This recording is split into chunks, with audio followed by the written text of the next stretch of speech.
Prepare to turn, ordered George. Preparing to turn, answered Theodore. Theodore was helping George dock a big cargo ship. Slow down, called George. Slow down. Slowing, called Theodore. George whistled a big George whistle. It always felt great being in charge and telling everyone what to do. Start pushing, he commanded. George sure is being bossy today, thought Theodore. At last, the ship was safely at her dock. Theodore took a deep, happy breath.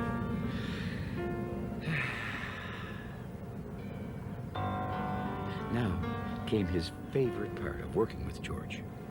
Let's go home, shouted George. George's last order of the day.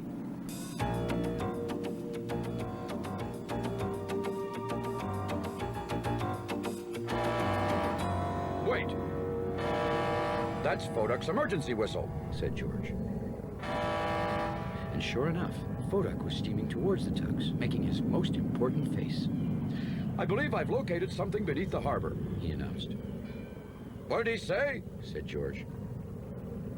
I think Fodak said he found something under the water, explained Theodore. You see, sometimes Fodak uses very large words. Let's go, ordered George right away. And off he roared, followed by Fodak. Oh no, groaned Theodore. Now I have to listen to more of George's orders.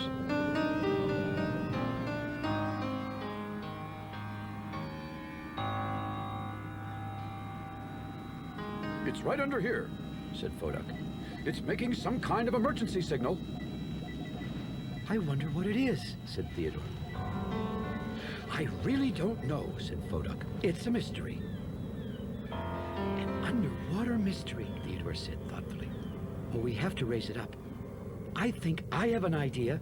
We'll hook it with our anchors, shouted George, swinging into action. Follow me, Theodore. Well, Theodore didn't say anything. It was no use trying to tell George what to do. Theodore, said George, butting up against him. This way. But Fodak said it was over here, replied Theodore. Just do what I say, snorted George. All of George's orders felt like they were building up inside Theodore's smokestack, ready to explode. You find it yourself, George, he said at last. Wow, George was very surprised to see everyone always did what he said.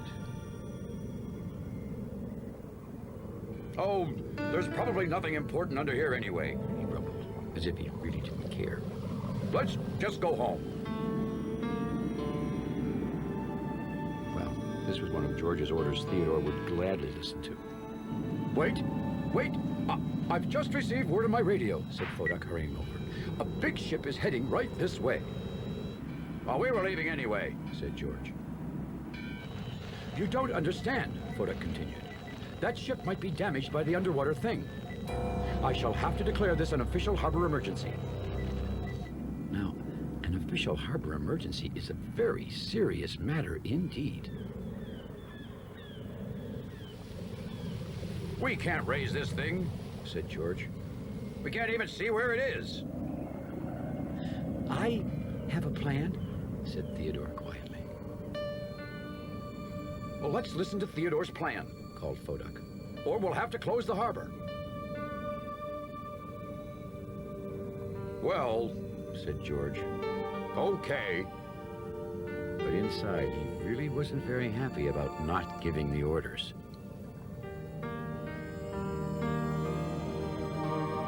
Theodore asked George to get Shelburne the sea barge, and Theodore returned, leading Northumberland's submarine.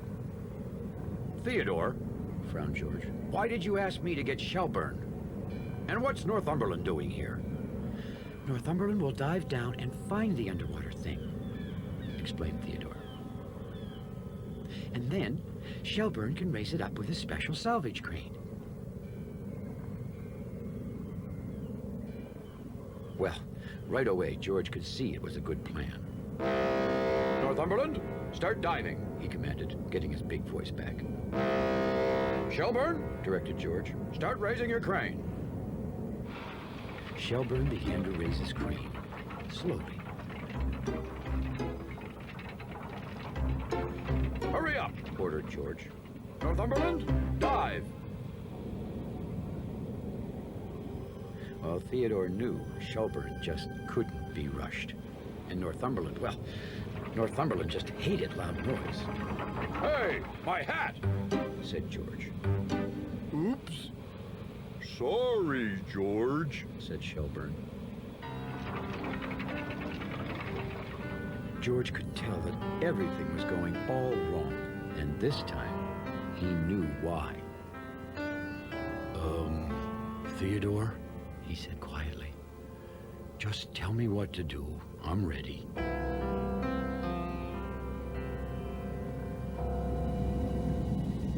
Well, Theodore quietly sent Northumberland down to the bottom. And then he got Shelburne to slowly lower his crane hook.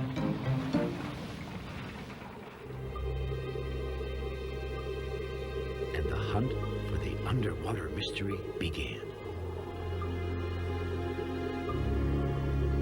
Northumberland dove deeper and deeper beneath the inky waters of the big harbor. Up above, Fodak was listening carefully to the sub on his special radio.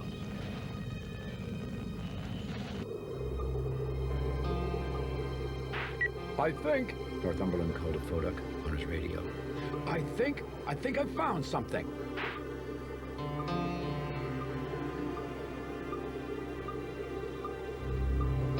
It was like nothing the sub had ever seen before. Nothing under the water or above the water either. He found it, Shouted Fodak. Push Shelburne this way. Pushing. Pushing!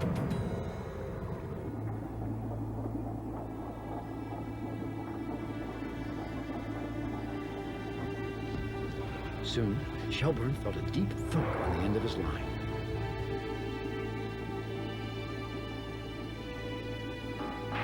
You hooked it, Radioed Northumberland. We've hooked it. Repeated Fodak. Now, pull. Shelburne began to pull up his cable. It's very heavy. He said. Hold Shelburne steady. Radioed Northumberland. Hold Shelburne steady. Fodak called to George and Theodore. Holding steady. The two tugs called as they muscled the big barge steady. Fodak could see the great ship making the final turn towards the big harbor. We have to hurry. He shouted. Suddenly, Shelburne's crane just stopped, Something's stuck. groaned Shelburne. Northumberland, what happened down there? Radioed Fodak. It's caught under a rock. Northumberland called back.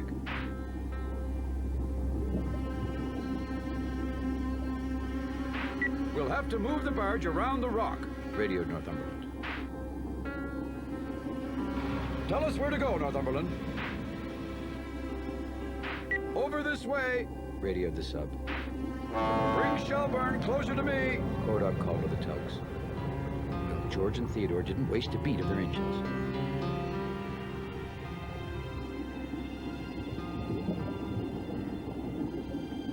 Slow down. Radioed Northumberland. We're going to lose it. Slow down. Repeated Fodak. Turn a bit, George. Turning. George was straining and smiling. Even though it was very hard work, it was very exciting. It's free. Radioed Northumberland. Now, stop. Stop. Ordered Fodak. Stopping. Stopping! Together, with Northumberland looking, Fodak listening, Theodore and George struggling until their bumpers ached, keeping Shelburne steady. And Shelburne giving one last mighty heave of his cable. they'd raised the underwater mystery.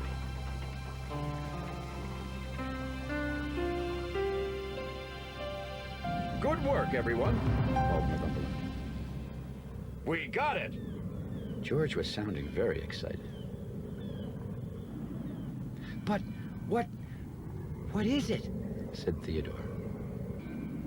Fascinating, said Fodak, floating closer. I believe it's a satellite. They usually fly way up in the sky, around the Earth.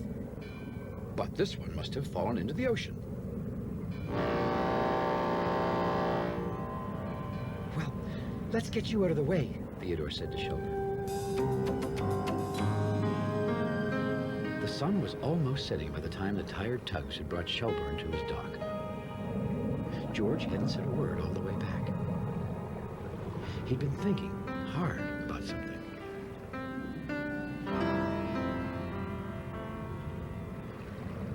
I guess, He said at last.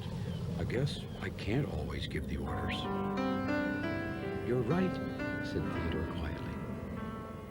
From now on, continued George, I won't give any more orders. Well, not always, said Theodore with a little smile. Then you just wouldn't be George, Added Fodak. You're right, Said George with a great big grin. let's go home. I mean, do you want to go home now? Let's go home, Shouted Theodore and Fodak. George whistled his great big George whistle.